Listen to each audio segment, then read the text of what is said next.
Christopher Schultz's second-degree charge was upgraded to first. Let's discuss why. Christopher left his 2-year-old daughter Parker in their family car parked outside for over 3 hours. They live in Arizona, and the temperature that day reached over 109 degrees, and Parker had a heat stroke and lost her life.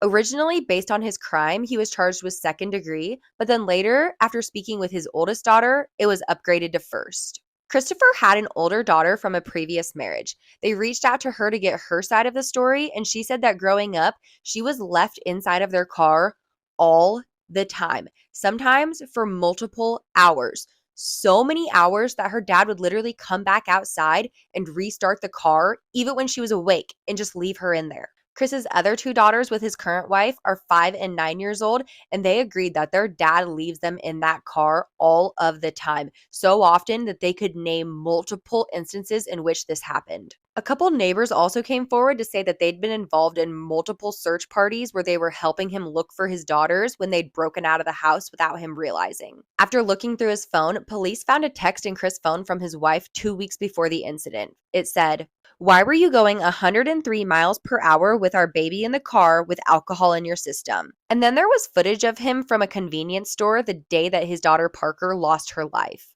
He drove to a gas station, left all of the kids in the car for quite a while, grabbed a case of beer, and just walked out without paying. And you may be asking, what was so important inside that he had to just leave his 2-year-old daughter out there, couldn't bother to wake her?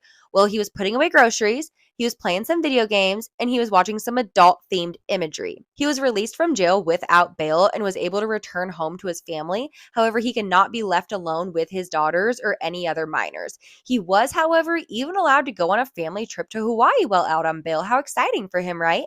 He'll be back in court this month on the 19th, and I promise to catch you guys up.